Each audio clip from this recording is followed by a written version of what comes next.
उज्जैन मिथक को CM doctor Mohan Yadav ने तोड़ दिया और खुलकर बताया कि इस मिथक की कहां से हुई थी शुरुआत। कहा ये सिंधिया परिवार के द्वारा बनाया गया था, राजनीतिक रणनीति का हिस्सा था। उज्जैन से ग्वालियर राजधानी ले जाने के लिए सिंधिया परिवार ने रचा था। राजनीति महाराज सिंधिया ने पॉलिटिकल घटना की थी। यहाँ से राजधानी ग्वालियर ले जाना था, इसलिए एक मंत्र फूंक गए। तब से यह मिथक चला आ रहा है कि कोई भी राजा उज्जैन नहीं रुकेगा। जाने अनजाने उज्जैन में कोई घटना हुई थी, जिसे राजनीतिक घटना महाराज सिंधिया ने बना दिया था। राजधानी तो यहाँ से ग्वालियर ले गए और धीरे से यहाँ एक मंत्र फूंक गए। ये उनकी राजनीतिक रणनीति का हिस्सा था। बोले राजा तो सिर्फ महाकाल है, हम सब उनके बेटे हैं। और इस बार इस मिथक को तोड़ने के लिए बाबा महाकाल ने उज्जैन से सीएम दे दिया और अब मेरे सीएम बनते ही ये मिथक भी आज टूट जाएगा।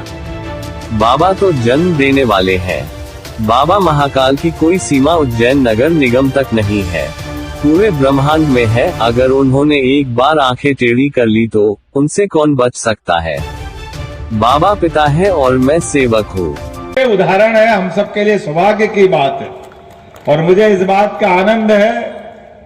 जाने अनजाने पता नहीं हमारे अपने उज्जैन में कोई घटना हुई तो एक राजनीतिक घटना जरूर महाराज सिंधिया जी ने करी थी।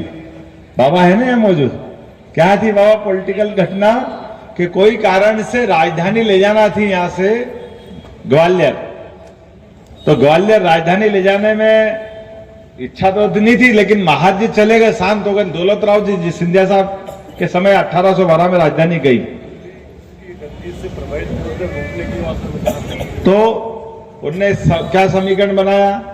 एक तो राजधानी ले गए, दूसरा धीरे से एक मंत्र फूंक गया कि भैया यहाँ राजा रात नहीं रहेगा तो परिवार ही नहीं पड़ गया, कोई आएगा ही नहीं दूसरा कब्जा करने के लिए। ये थी उनकी राजनीतिक रणनीति।